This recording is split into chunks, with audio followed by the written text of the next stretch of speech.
Good evening, everyone, and welcome to the Real Science Exchange, the pubcast where leading scientists and industry professionals meet over a few drinks to discuss the latest ideas and trends in animal nutrition. Hi, I'm Scott Sorrell. I'm going to be one of your hosts here tonight at the Real Science Exchange. And tonight we're discussing colostrum with a leading industry expert and an exciting new opportunity to hear from the practical side from a herd manager that has some farm experience, going to share that with us tonight. So let's dive right in. It's my pleasure to welcome Dr. Sandra Godden to the podcast after a very successful webinar on colostrum research earlier this year. In fact, that took place on November 8th, 2023. And so if you've not heard that yet, would recommend that you go back and listen to that. I think right now it's the first one on the top of all the webinars. Also say that that is the 83rd. It's hard to believe, Jeff, that we've had 83 of these webinars so far, but that's where we are right now. Sandra, welcome to the pub tonight. It's good to see you. Thank you very much, Scott. Pleasure to be here. Yeah. You know, I've heard your name bandied around forever, and this is the first time I've got to meet you. I haven't met you face-to-face, but looking forward to that, but this will have to do for now. Dr. Godden, I understand you've brought a guest with you tonight. Would you mind introducing her for us? Yeah, I'm thrilled to have Trish Bodillo here this evening. Trish, I don't know how long I've known you. I've lost track of time, probably at least 15 years. I think so. Ish. Trish is the herd manager at Shadycrest Holsteins down in southeast Minnesota. And I've had the pleasure of working with her on projects and student teaching, herd visits and the like over the years off and on. And she just does a fantastic job. So I'm thrilled to have her here tonight. Thanks, Trish, for being here. Thank you. It is my pleasure also to be here. Yeah, we're thrilled as well, right? It's not often or every time that we have a practical aspect to the podcast. So really looking forward to that, Tricia. You know, I think we talked about before, this is a virtual pub with real drinks. So in that theme, do you have anything special in your glass tonight? I confess I don't because I've still got some work to do, but I can tell you that as we approach the holidays, this is a cup of coffee, mug of coffee I'm holding it.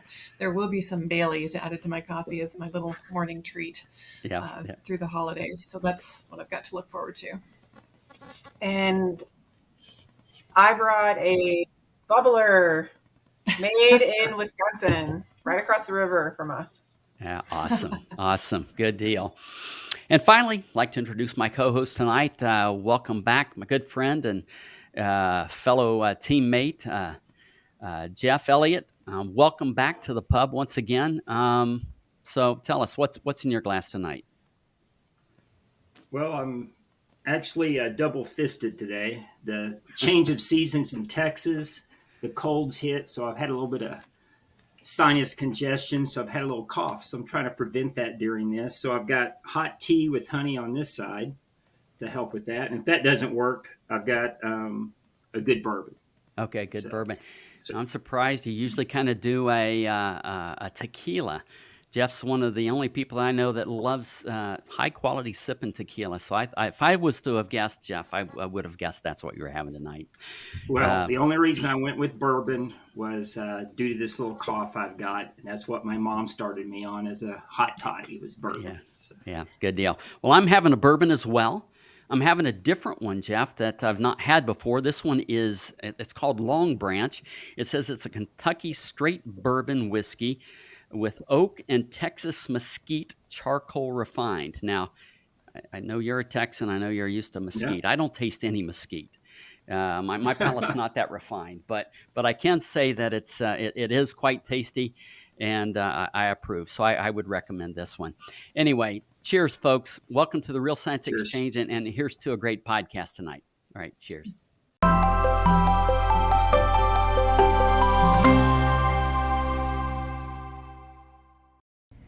New research is changing everything we thought we knew about choline's impact on the cow and her calf, and top scientists have a lot to say about it. They are presenting new research that supports choline as a required nutrient to optimize milk production, choline as a required nutrient to support a healthy transition, choline as a required nutrient to improve calf health and growth, and choline as a required nutrient to increase colostrum quantity. This new research is solidifying choline's role as a required nutrient for essentially every cow, regardless of health status, milk production level, or body condition score. Learn more about the science that is changing the game and the choline source that is making it happen. Reassure precision-release choline from Balchem. Visit balchem.com/scientistsay to learn more.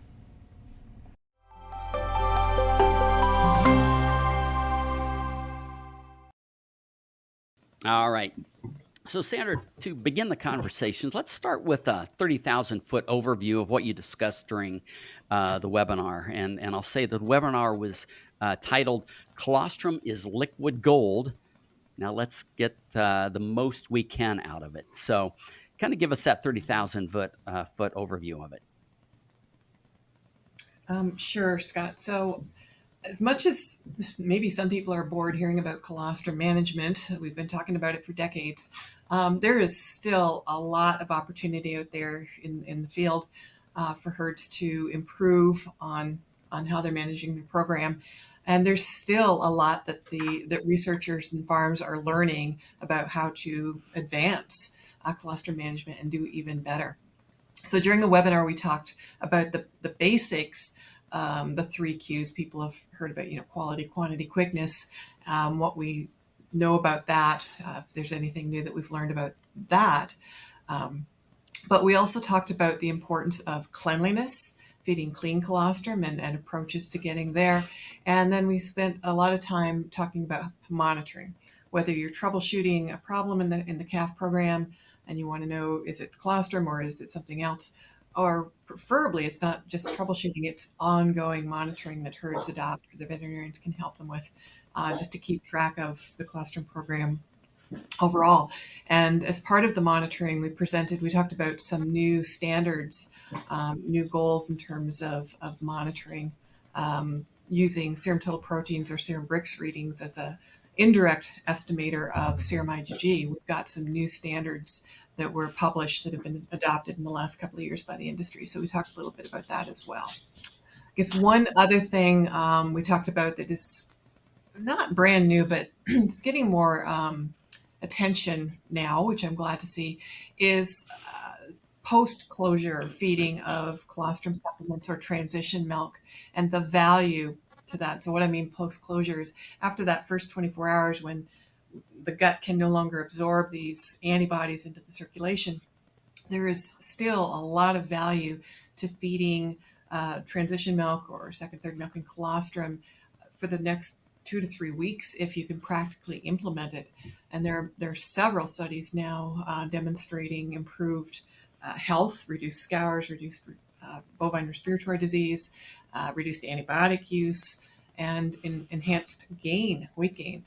So for herds that can practically implement something like that, a post-closure supplementation program, there's a lot of value to be captured there. So moving ahead, I'd love to see the industry do more of that if they can. Yeah, that was one of the more fascinating things that I remember about your presentation was that aspect of it. And kind of relative to that, circling back to the 4 Qs, the first Q, quantity. So to implement a program like that, how much quantity do you need? Have you calculated that? Yeah, we're still going by, what we've been doing for several years now, basically saying 10% of the birth weight of the calf, which for a Holstein calf is roughly 4 quarts, 3.8 liters if you're sitting in Canada. That's the first feeding. And it has to be reasonably good quality. That's the next Q.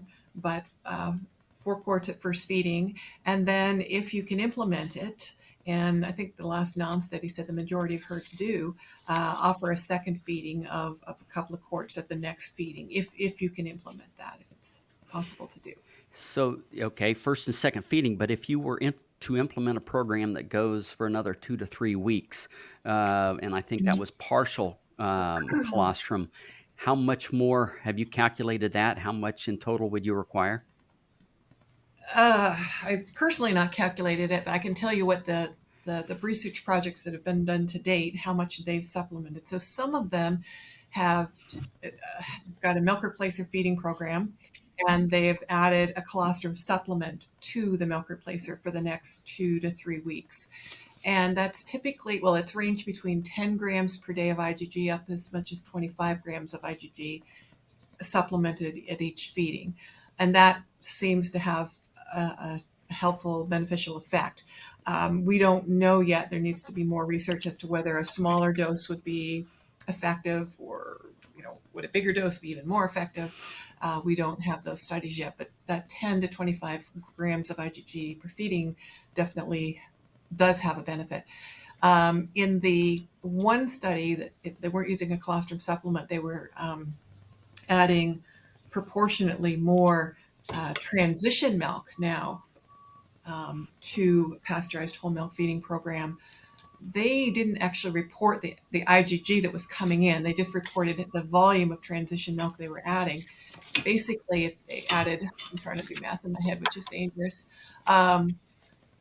roughly 25%, if 25% of the milk diet fed, 25 to 30% of the total volume fed was transition milk as compared to just straight on whole milk. That's where they saw the biggest benefit in terms of improved health. But again, that was one study, so we don't know what the range in the effective dose is. There needs to be more research there. But I would encourage herds that if you are feeding a pasteurized whole milk feeding program, and if you can put your transition milk pool into that pool, there's got to be some benefit to that. Yeah, that's what we're doing, but it's getting mixed in with all of the milk. And so when I listened to your podcast as well, I was really intrigued and trying to figure out in my brain, how could I just identify in the parlor, those cows that are under 3 days of milk or 3 days and under, sort that milk, get my employees to actually do it, and then get that in 3 feedings, which it is going to be challenging, but that is on my list of things to try to figure out how to accomplish. Right. And I think, if memory serves, Trish, you hand feed individually calves, right? Yeah. And so you bring up a really good point, Trish. And this is something the industry has to get around. And this is why I kind of position everything I say. If you can practically implement this, ... Yeah, is it practical to try to sort out and only feed the calves that are in the first 2 to 3 weeks, as opposed to, it would be much simpler just to put it in the pool and everybody gets fed. What I was describing in the webinar was the research, which has focused on the first 2 to 3 weeks, because the first couple of weeks, we all know, that's the high risk scours period, for example. Right. That's when we see more illness. So that's why those research studies targeted that high risk period for their supplementation, and particularly for the studies that were supplementing with the colostrum replacer, the colostrum supplement. That's not inexpensive. No. That intervention, it's not cheap. So you can imagine those people, if they're going to supplement, they want to supplement just through the high risk period. The theory being there'll be a lesser benefit realized supplementing later. That being said, Trish, what you're doing probably is benefiting all calves. And so we just don't have the studies that say, no, you only need to work on the first 2 to 3 weeks versus, just supplement everybody. There's probably a benefit to everybody. Yeah. It's just that the research has just focused on this narrow high risk window so far. So, I mean, if you can play with it, Trish, great, good for you. Let me know how it goes. But if it's just not practical, the hassle of trying to sort this out, feed this calf this and that calf that, I would just keep doing what you're doing. It's benefiting everybody. I was just going to circle back, from what you're saying, the purchase colostrum's expensive, which means that would put a premium on the colostrum that you have your cows making. I'm kind of curious, is there anything that we can do to increase colostrum output from the cow? Maybe that's different feeding programs, management practices prepartum. Just kind of curious if there's any research along those lines. Sure. And when you say output, Scott, do you mean the quality or do you mean the volume? I kind of a little bit of both, right? I think at the end of the day, correct me if I'm wrong, but it's what we're really looking to do is maximize as much IgG as possible. Would be maybe True. first. I mean, yeah. Yeah, at the end of the day, it's grams of IgG harvested, grams of IgG delivered, which is a function of quality and quantity. I can comment on some of the science that is associated with the quality, the concentration of IgG in the colostrum that you harvest, and a little bit on the volume harvested. And then I'd like to hear from Trish what she's doing, what you're doing at Shadycrest to try to optimize both quality and quantity. Quality is still our first priority. So there are lots of factors that we can manage that are known to affect colostrum quality or IgG concentration in the colostrum harvested. So I'm just going to try to remember off the top of my head. So nutrition, first and foremost. So dry cow nutrition program. It's got to be correctly balanced for minerals, trace minerals, vitamins, energy, protein, etc. The truth is that if you are feeding a decent, well-balanced ration to benefit the cow, and you've got good feeding management that's going to promote good dry matter intakes, you're covered from the colostrum front. We have to fairly severely restrict this nutrient, that nutrient, in order to negatively impact colostrum quality. And if you're going to restrict that, you're going to negatively impact the cow as well in her future lactation potential. So hopefully people are on top of their nutrition program, and hopefully that's a given. We can't make that assumption, but that's one thing.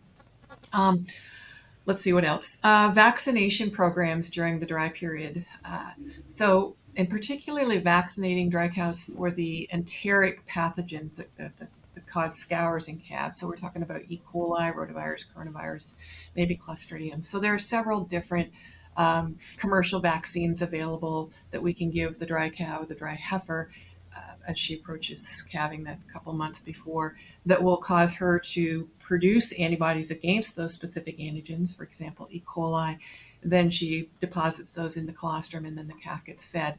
Now, it should be said that if you do adopt one of these dry cow vaccine programs, you're not going to see a huge bump in the gross total IgG produced. So if you're using, maybe we'll talk about this later, a colostrometer or a Brix refractometer to just estimate total IgG, you won't see a huge increase rather, just because you adopted one of those vaccination programs. But we know it's there. You need a very specific, very sensitive test, an ELISA test, something like that in a lab in order to measure that difference, but it's there. Other factors, one is cow comfort. So now we're talking about minimizing, especially heat stress. That's a big one that obviously negatively impacts the cow herself and her future lactation potential. But it can negatively impact the calf in utero, and potentially the quality of the colostrum produced as well. And it's a little nebulous there as to what's going on. Part of it could be just it's a stress event. So producing colostrum is an immune regulated thing. So if you suppress your immune system through stress, that could have a negative impact. The other potential mechanism is if we know with heat stress or other stressors like overcrowding, frequent pen moves, things like that, if we have a negative impact on dry matter intake because we've introduce these stressors or decrease cow comfort, that kind of thing, anything negatively impacting dry matter intake, now we're back to the nutrition problem, right? She's not getting the nutrition that she needs. So minimizing stressors through the dry period, best for the cow, best for the calf and the colostrum as well. Let's see what else. Oh, dry period length is critical. So we know she needs a sufficiently long dry period in order to involute, rest the gland and get ready, regenerate the gland for high milk production next lactation. We know we need a minimum of 3 weeks dry to produce quality colostrum, and we probably need a minimum closer to 40 days dry to produce the volume of colostrum that we want to see out of these cows. So I lost track. I don't know. So Sandra, have you seen any differences in the one dry cow pen versus having a far off and a close up? Does that any major differences there? Because there's a lot of with the one group. Yeah. Yep. People are definitely there's yeah, so motivations on some farms to move to the one group, provided that they're still getting 40 days or more dry, Okay. that should be fine. But we all understand there's a range in the gestation length of a cow, right? Right. They're not all going to calve at 282 days, carry a calf.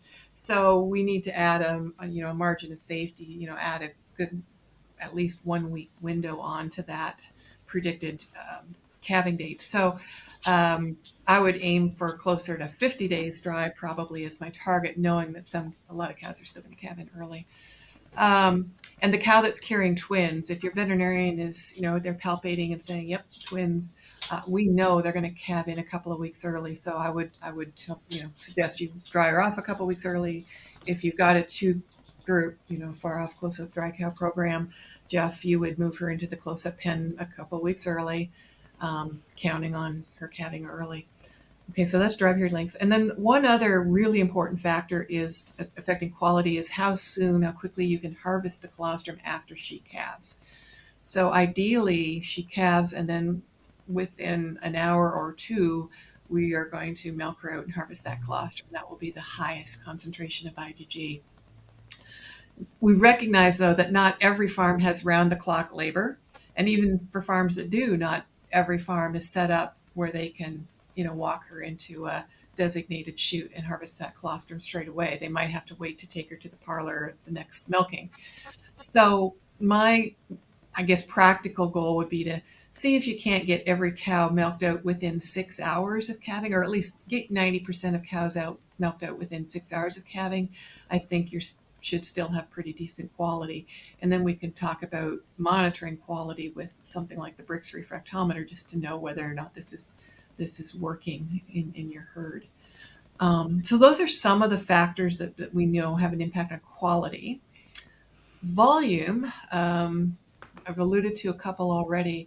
One of the frustrating things within the industry, apparently associated with volume, is herds go through periods of kind of feast and famine. They're getting lots of colostrum. Typically, cows will produce on average a gallon per cow, or maybe 5 quarts per cow on average. But then they'll go through spells, and maybe Trish can comment on this in a few minutes if they've experienced this at Shadycrest, spells where for a period of weeks or months, cows aren't producing sufficient volume. And what's up with that? And the truth is, we don't truly know, but one of the risk factors, it seems to be associated with heading into the fall months, towards, well, right now, basically, through, October towards Christmas. Volumes in some herds will drop, and then as we head out of Christmas towards spring and summer, the volumes swing back up again. And so what's hypothesized is that is associated with either shortened day length, so messing with our melatonin production, that kind of thing, and or the cold. So a little bit of cold stress, and she's diverting more of her nutrients to just her maintenance needs, and maybe diverting some away from her, colostrum production. So the temperature humidity index is one, and or day length is another. Those two factors are associated with this seasonal dip that we see. But until we get it figured out, I guess intervention wise, all I can suggest is prepare for the worst. So when you've got a surplus in spring and summer, have a chest freezer, be putting aside your surplus in the freezer so that you've got a surplus build up if you need it heading into the fall and winter months. The alternative would be to use more colostrum replacers, if you're short of maternal colostrum in the fall and winter months. So with that seasonal trend, I know there could be a dilution effect, but do you see the opposite with the composition of that colostrum, the quality? Tricia's shaking her head. It's Yeah, worse. no. So the volume's Is that what lower you- and the Colostrum quality is worse. okay. Is that what you've On seen? our farm, yeah, on our farm. Hmm. Yeah, it's hard pressed to get a 24 on a Brix in October. A 25, yeah, it's not. It isn't. Yeah, it happens to us as well. Yeah. So what Yeah. have you do you see that every year, Trish? Mhm. And then what have you tried or attempted, or how do you prepare for that? So the interesting thing for us is it used to start in September. I've been at Shadycrest for 15 years now, so I have a few years of experience on this farm. And it used to start in September. Now it starts in October. So I'll have good colostrum until the end of September now, but now it's October when I start to run out of colostrum. And we do exactly what you said. We try really hard not to use colostrum replacers if possible and continue with frozen maternal colostrum. So during the spring and summer, we will empty out a freezer and we will freeze a 26 on the Brix or a 27 on the Brix colostrum and about 20 to 30 bags in my freezer. And they'll sit there until October and it'll be time to start pulling them out. And that will get us through the low of no colostrum or low quality colostrum all the way probably. It's basically by the end of November, we're done. Right now, cows are calving with good amount of colostrum right now. So we prepare. I mean, I've gone through years where you're not prepared, obviously. And in the beginning of my years there, not knowing and having to run for boxes and boxes of colostrum replacer. But we've learned over the years the best thing to do is when you have a surplus of that 26 and 27, because we know that some of the IgGs die in the freezer. It's not quite as good as feeding fresh pasteurized colostrum. And so we try really hard to freeze the higher quantity, higher Brix readings. So, Tricia, did I hear you right? You said you're already past that low. Yeah. It's yes. really October, maybe October, November, and then cows start to produce more colostrum. Then how would they produce, let's say, December, January compared to summer months? Is it fairly equal? Or is there still a little bit of a difference, but just not as bad? I would say there's a little less. I would agree with Sandra that it goes with a little less, but when we go from like a cow giving 1 quart, if you're lucky, to she gives 3 quarts and it's a better quality, we're doing well right now.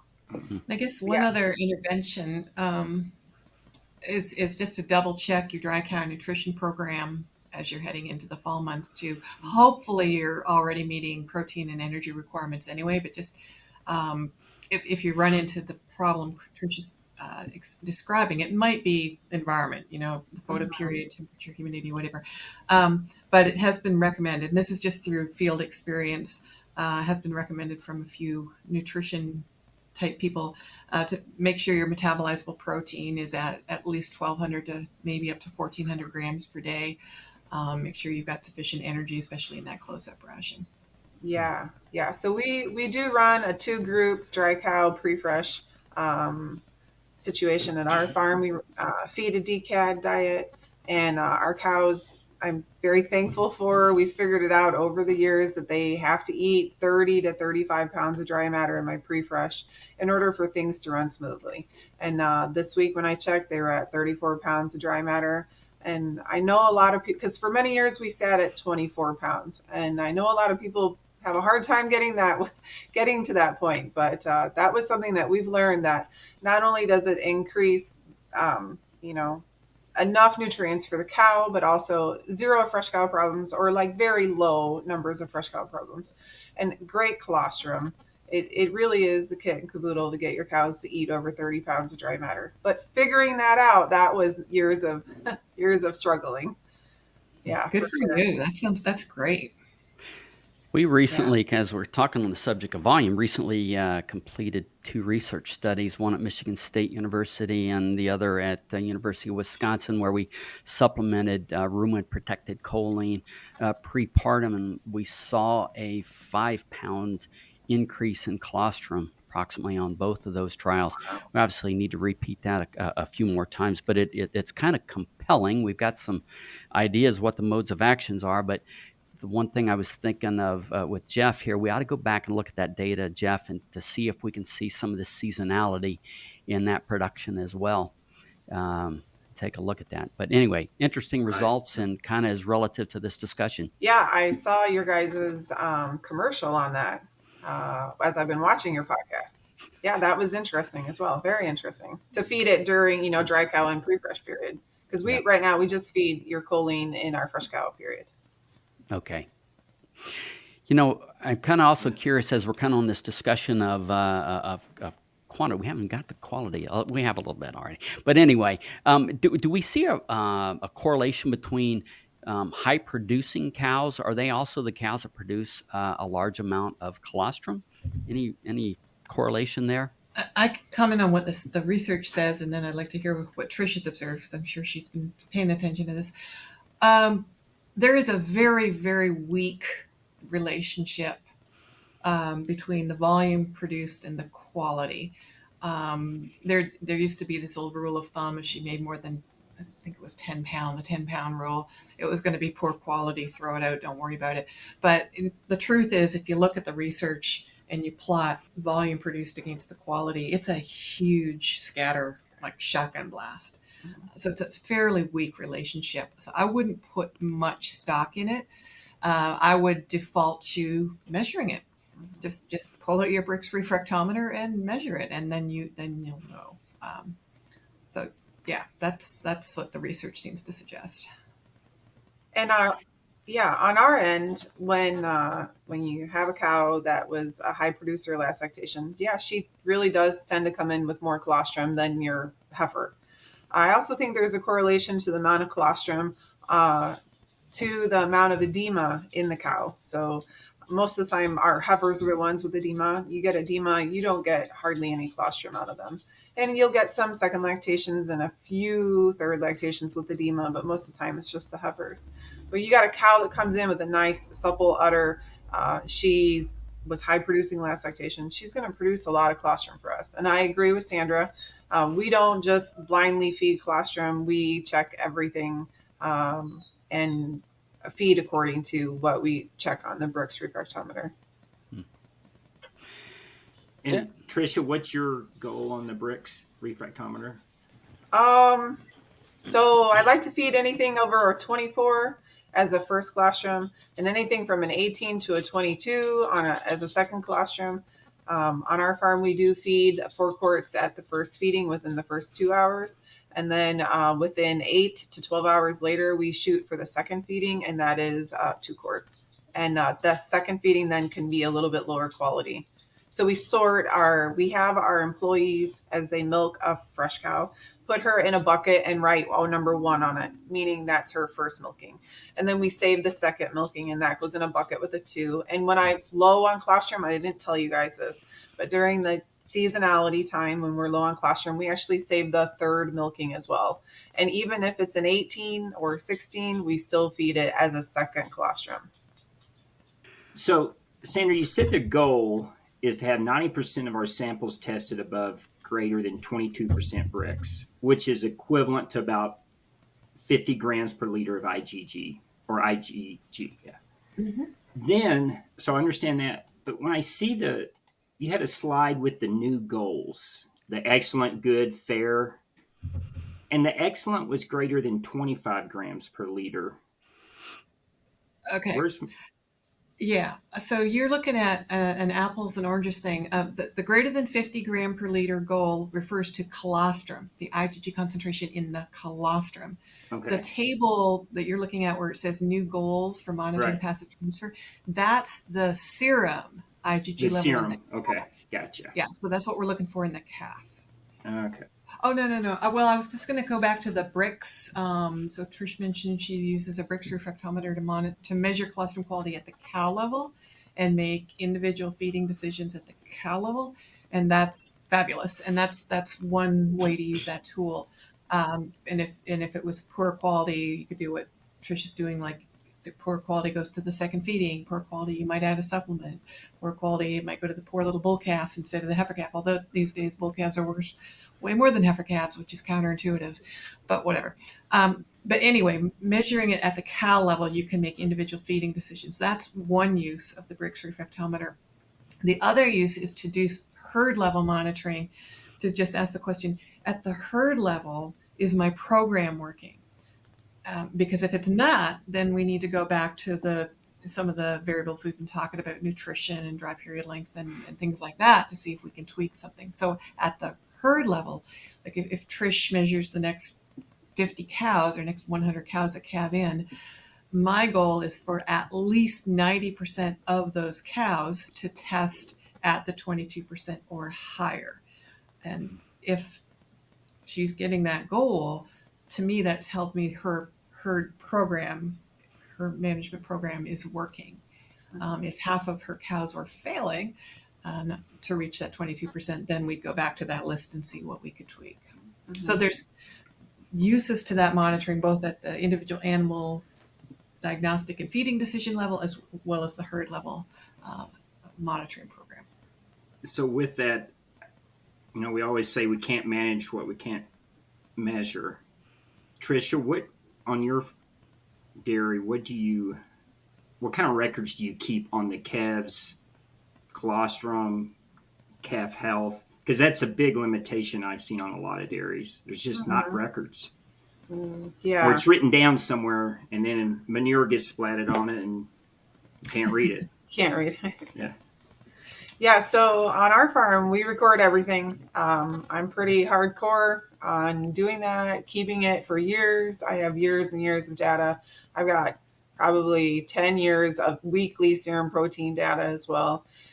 Each week we do serum proteins every Tuesday. I have a designated employee who does that, who I trained in to do that. We use the same digital refractometer. It's all in one digital Brix and digital refractometer as well for our serum proteins.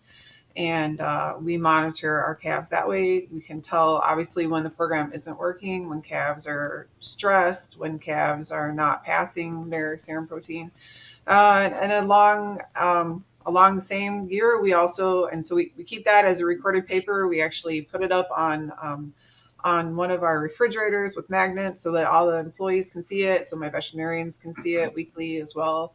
And then we record all treatments, and treatments then are entered in our dairy comp program for our farm to make sure that everything is going the way it's going. If I had a calf that was sick and she calves in and she's still sick, let's say I had a pneumonia calf, I can look back in her previous lactation as a heifer to see if she was ill as well. So we do have a place to record treatments and places to record serum proteins. We have a place to record the second colostrum, piece of paper that my employees write down when they feed that second colostrum. That way the person who comes to feed calves after her or after him can see that that calf is already fed. We do feed our bull calves that are for sale a second colostrum as well. And those, we have just a really simple system. We just mark their heads with pink. If the bull calf was just born and he has a head marked with pink, then we know that calf has gotten his second colostrum. If he was just born and does not have pink, then that feeder who comes along in the afternoon or the next morning then knows that that calf needs to be fed second colostrum. And we do try really hard to record everything as much as possible to keep our records. I'm sorry, tangent from the records, but that second feeding, are you tubing that, or is that a bottle, nipple bottle? Yeah, ideally we would, I'm smiling, right? Because ideally you would spend all the time that you needed to get that in a bottle, but they're tubed. No, that's fine. No, that's fine. Yeah. I was just curious. No, no judgment. Absolutely not. Well, Yeah. if it ain't broke, don't fix it. Yep, they're tubed. It's very unusual. I actually personally will take my time because I have the time, right? Whereas the feeders are like they're on a schedule, they got to keep going. But if I'm going to be feeding a second colostrum, I will take my time with that calf. I'll walk away and come back. But almost all the calves are tubed their second colostrum because you're right. It's more important that they get it than I fight with my employees that you have to use a nipple and, she has to drink all of that. So, yeah. And then after that, they're transferred over to the milk diet. Do you bucket or bottle feed the milk? So we stay on a bottle for 7 days, and on day 8 we switch to a bucket. Yeah, Tricia, I'm kind of curious. Sandra talked about the 4 Qs. We've been talking about different aspects of a good colostrum management program, but relative to those 4 Qs, if things break down, I'm sure you guys doing a wonderful job at your dairy, but if they break down, where does it break down? Which one of those cues is perhaps the toughest or maybe the bottleneck for you guys? Things break down, most definitely. I do want to say and admit we do a great job, and my employees do a great job. A lot of my employees have many years with me. I do speak Spanish, and so I'm able to communicate with them the reasons why we do the things the way we do it, but things do break down. Most recently, it was an agitator. So the agitator is supposed to be up, and it's supposed to whip the colostrum really well. Well, the agitator's flaps were level, and it wasn't whipping the colostrum. And when the colostrum's a 25, a 26, or a 27, it's basically just denaturing and turning into gel. Well, the employee didn't quite catch that. And so we're feeding denatured colostrum. It's sitting in the stomachs of the calves. It's not passing through. Everybody's unhappy. It took me a little while to figure that out, unfortunately. But I did once I figured out, and it all literally was just the agitator thing. And the thing is, with our pasteurizers, if we're going to pasteurize a batch, then the agitators need to be lifted up so that they whip the colostrum around. But if we're gonna pasteurize a bag, then we put a grate on top of that agitator, because the agitator then would hit the bag if we didn't have a grate. And so we put the grate on it. Well, the little agitator wings hit the grate, so they kind of have to be moved a little, and you kind of have to remember to bring them back up. So that was the most recent. This was the spring breakdown on the farm. Hard to believe that it was that big of a deal, or that small of a deal. But yeah, and then the seasonality thing really is an issue. It really truly is an issue. Sometimes we'll have more calves not pass their serum proteins if they're fed frozen colostrum. I like my employees to write it down that they've actually fed a frozen colostrum. But most of the time, yeah, I don't know. Human error. Obviously, the agitator was human error, right? The up and down. But yeah, most of the time it's just a mistake, a human error. It's not, for us, it's not a big deal. Our cleanliness really isn't that big of an issue. We're pretty clean. We replace our esophageal tubes every week. We don't feed as many calves as a herd that's milking 5,000 daily, but we feed 5 to 7 calves a week, and we'll use one tube during that week, and then every Monday we replace the tube and start with a new tube. That's helpful as well. Very helpful. Trish, can I ask you a question? You've said twice now that frozen colostrum, you're getting poor results, or you think it's damaging IG. That shouldn't be the case. So I'm just wondering, perhaps how you're thawing it. Maybe is it getting put in a hot water bath? What's the temperature? How long is it there? Maybe you're damaging it on the heat up.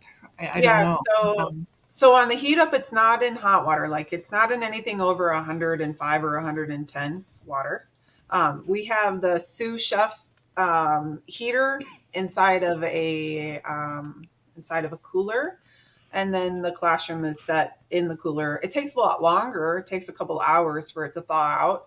I'm not going to say that my employees don't leave it out on the shelf either, just to start to thaw, as they're waiting for a calf, if we know we have to feed frozen colostrum. But sometimes they don't pass. And I agree with you. I don't quite know why, but it is occasional that the frozen colostrum doesn't pass. But most of the time it does quite well. Okay, good. Yeah, Sandra, I'm going to ask you kind of a similar question. You probably interface with a lot of dairies. Where would that weak link be in the process of a good colostrum management program, and where should producers focus maybe most of their resources and attention to improving their colostrum management programs?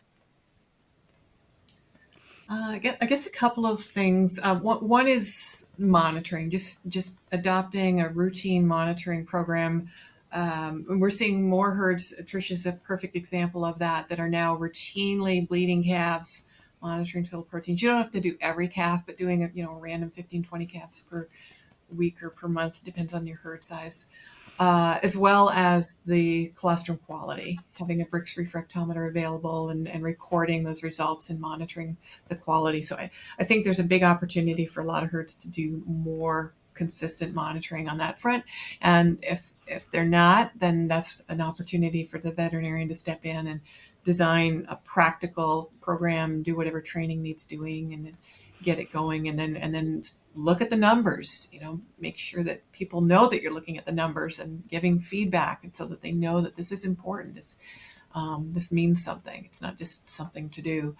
So monitoring is one. And then of the 4 Qs, cleanliness is the big one that I'm concerned about. Yes, to the point about, the volume and the challenges with volume in the fall, for sure. That's out there, and hopefully we'll get that solved one day. But I think there's a huge opportunity to clean up our colostrum more. That's important, not just from a pathogen exposure point of view. We don't want to be feeding contaminated colostrum, feeding bugs to calves, but also we've learned over the years that high bacteria counts in colostrum interfere with or negatively impact absorption of the IgG into the circulation of the calf. So if we're feeding dirty colostrum, we're going to get lower serum total proteins in those calves and higher risk for scours and everything else. Starting to do some cultures monitoring cleanliness of colostrum being fed. And if it's dirty, then going back to identify, okay, where are the critical control points in our harvest, our storage, our feeding, all the steps on the way to the calf. Where is this bacteria being introduced? Is it because we're not adequately prepping the udder? Is it because we're milking into a dirty bucket or transferring that into a dirty bottle or tube feeder? Are we leaving it to sit out for a couple of hours or longer on a warm July day and just letting bacteria multiply and proliferate in the colostrum before it gets either fed or refrigerated or frozen? If you do put it in the fridge to store it, we need to chill it as soon as possible after collection. And even then, in the refrigerator, it will still grow bugs, just at a slower rate than if it's sitting out on a warm day. So even then, refrigerated colostrum, I still want it used up within a day or two. So looking at those just common sense kind of critical control points on the dairy and see where we can intervene and kind of clean things up. On certain dairies, on a lot of dairies, it's appropriate to have a conversation about, well, should we be heat treating colostrum? So Tricia, they pasteurize or they heat treat colostrum on their dairy, and that's a pretty, assuming it's working. To your point, Tricia, that the equipment's working, it's settings are right, the agitator's working, all that stuff. That can be a really nice way of cleaning up colostrum, and we and others have seen benefits. Heat treating, it's one way to reduce your bacterial exposure. We see better total proteins. We see healthy calves. Now, it's not necessarily for everybody. Not everybody needs it, but in a lot of herds, it is beneficial. And certainly for herds where you may have endemic diseases in the cow herd that you don't want to transmit to calves, it's a useful tool. So thinking about yonis or salmonella, or heaven forbid if there were mycoplasma mastitis, percolating through the milking herd, we don't want to be feeding that to calves. So that's an opportunity for heat treatment.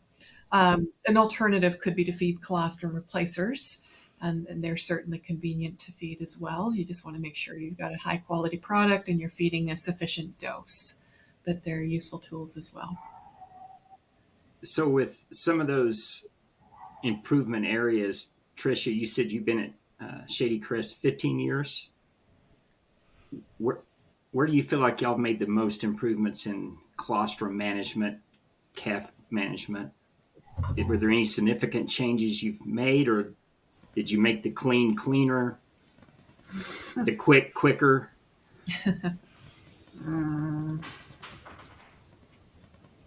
Well, I think it is probably a correlation or just a whole bunch of things coming together, and maybe employee training, all the way to I got a new cooler for cooling the colostrum. Instead of having a refrigerator, I have a cooler. It's a lot faster for cooling down the colostrum.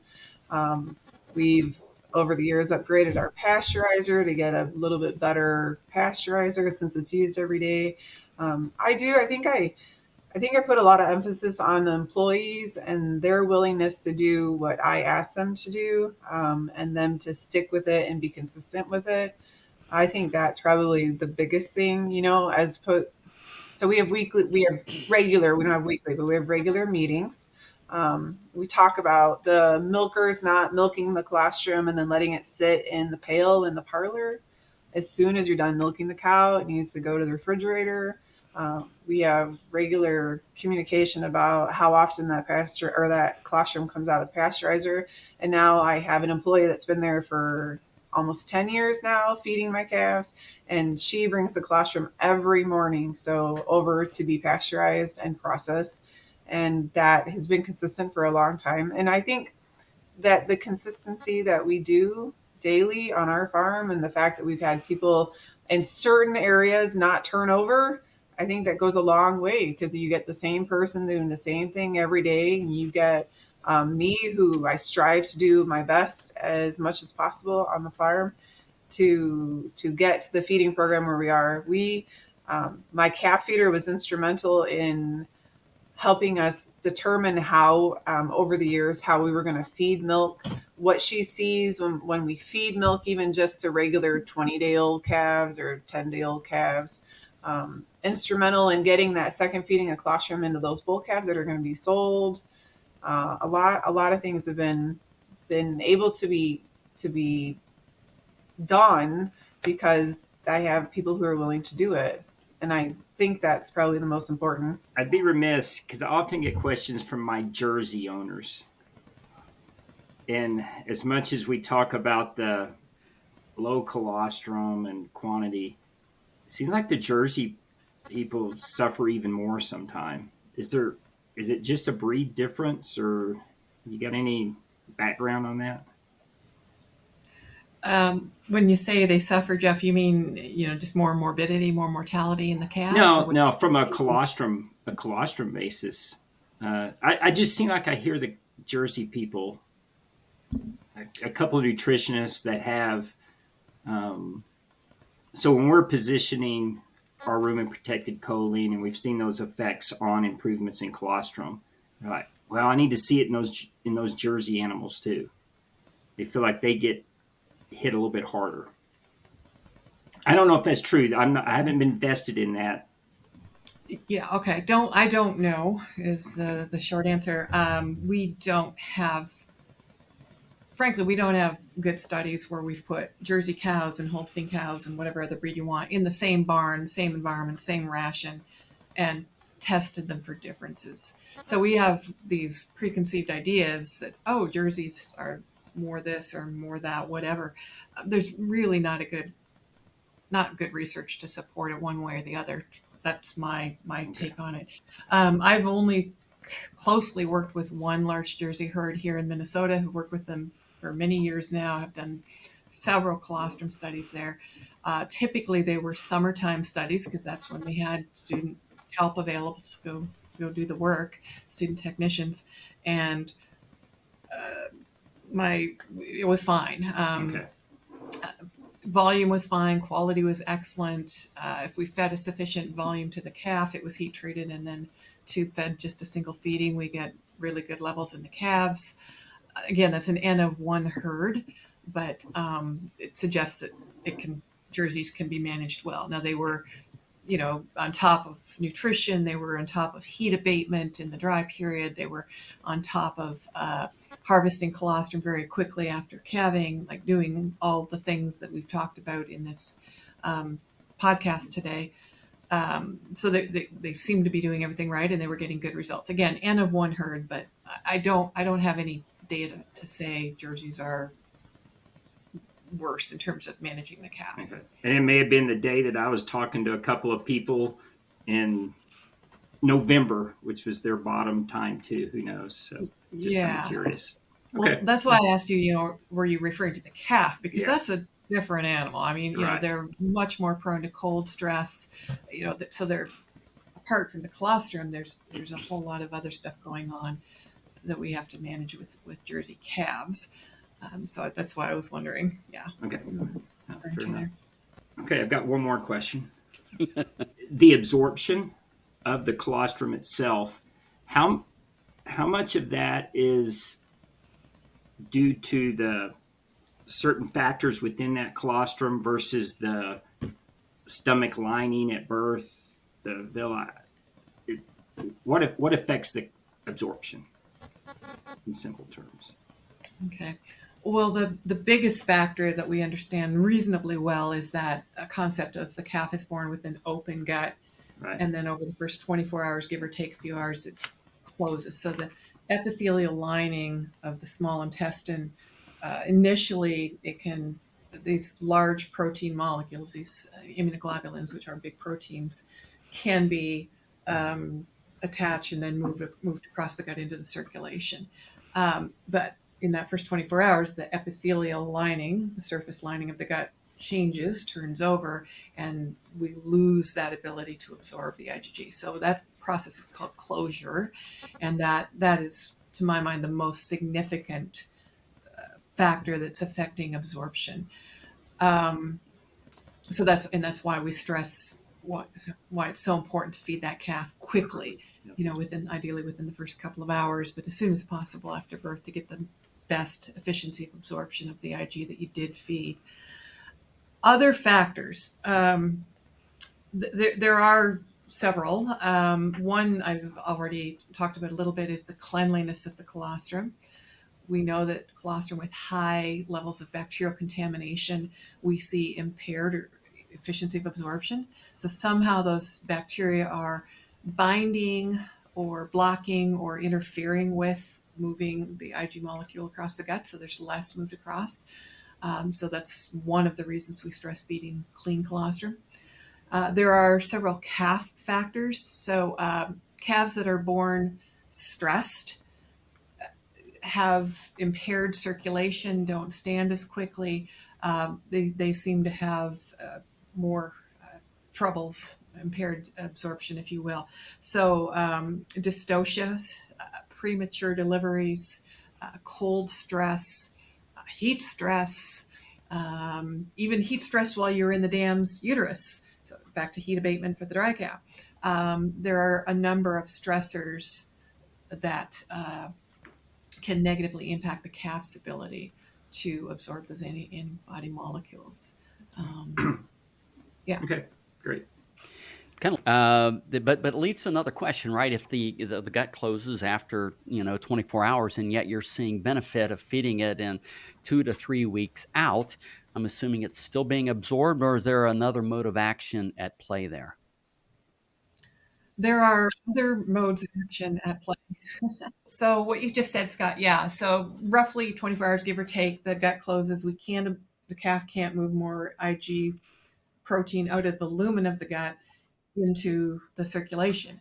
But that Ig protein is still in the lumen of the gut. And as it's flowing down the gut, it's bumping into, binding with, and neutralizing pathogens, viral, bacterial, whatever. So that's one benefit. So that's a reason for why we're seeing benefits over the next 2 and 3 weeks.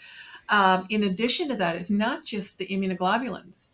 There are tons of bioactive compounds, growth factors, hormones, antibacterial compounds that are going to help with development of the gut and local immunity and even systemic immunity. One of these studies that I was describing earlier that fed a colostrum supplement for out to 2 weeks, they didn't just see a reduction in scours, they saw improved rate of gain, and they saw less pneumonia. So the lungs are sitting over here. How could what's happening in the gut affect systemic immunity? Well, it is. And it's some of these other immune mediators that are at play, and growth factors and growth hormones and what have you. So there's a whole lot of goodies in colostrum that are impacting health and performance. In addition to that, there's the nutrition. So if we think about whole milk, it's 12.5, 13% total solids, right? Colostrum, Holstein colostrum, is going to be closer to 24, 25, maybe even higher percent total solids. So there is a pile of extra protein, dietary protein, fat, calories, some vitamins coming in colostrum that are going to support the calf nutritionally. And we know through many other studies in calves and many other species as well, the higher the plane of nutrition, well, the more you grow, but also the higher the plane of nutrition, the better your immune system works, because the immune system needs energy and other nutrients to support its function. So there's a whole lot of stuff going on outside of just the antibodies that are supporting improved health and growth with this extended feeding, even if the gut is already closed. Yeah, it makes perfect sense. Well, so Jeff, you said you're out of bourbon, or you Yeah, have bourbon. I'm out of bourbon, and this is a bit of an hourglass. So when my bourbon's out, that means it's time to close it down. And so why don't we do that with last call? You guys have been great guests. This has been a great topic. But what I'd like you to do now is just if the audience remembers one thing out of this discussion, what would that be? What do you want them to know? And Jeff, I'm gonna start with you if you don't mind. Tonight's last call question is brought to you by Tricia, Precision Release Nitrogen. Tricia delivers a complete TMR for the rumen microbiome, helping you feed the microbes that feed your cows. To learn more about maximizing microbial protein output while reducing your carbon footprint, visit balchem.com/Tricia. Well, I think at the beginning, Sandra said she thought a lot of the audience that may be dairymen, nutritionists, whoever that may be, get bored hearing about colostrum. And they may get bored hearing about squeaky clean or quicker because they've heard that. But, and Scott, we haven't been, Balchem hasn't been invested in this for a long time. But as we're starting to learn more about effects of Reassure with colostrum and how it affects the performance of the baby, as we talk to dairymen, if we can tell them something that will improve their colostrum quantity or quality, I think they're still interested. So I think we need to keep pushing these buttons, delivering this message. I think they're very interested in it. Kind of follow up with that, Jeff. 30% of our audience is not in the United States, and I know that traveling around speaking with dairymen around the world, they may not put the same emphasis on colostrum as we do here in the States. And so I think there's still a lot to learn to be implemented, outside the United States. Yep. Tricia, you've been a great guest. Thanks, Sandra, for inviting you. It's not often we get a great practical input. What's one final thought that you'd like to leave with our audience? Well, I was thinking about what I was going to say. I think that to remember that your first feeding a colostrum is setting up your milking dairy cow. And if you set her up to do poor because her first feeding a colostrum is poor, you're going to get, at the end of the day, a poor milking cow. So we should strive to remember that every baby born on the farm needs to have supreme colostrum inside of them because they're going to become a supreme cow. Well, that's a great point. That's your future. That's your future right there. Let's take care of them. Mm-hmm. Very well. Sandra, you said at the beginning, colostrum, it's liquid gold. It's got high value. Put an exclamation point on that for us, if you will. Yeah, I guess that kind of ties back to what Trish and Jeff were just talking about. Is there's long-term economic benefits to the producer for getting that first feeding right or the program right. And we didn't talk about this in the last hour, but there have been studies describing, short term, we see benefits like reduced morbidity, reduced mortality. Everybody gets that.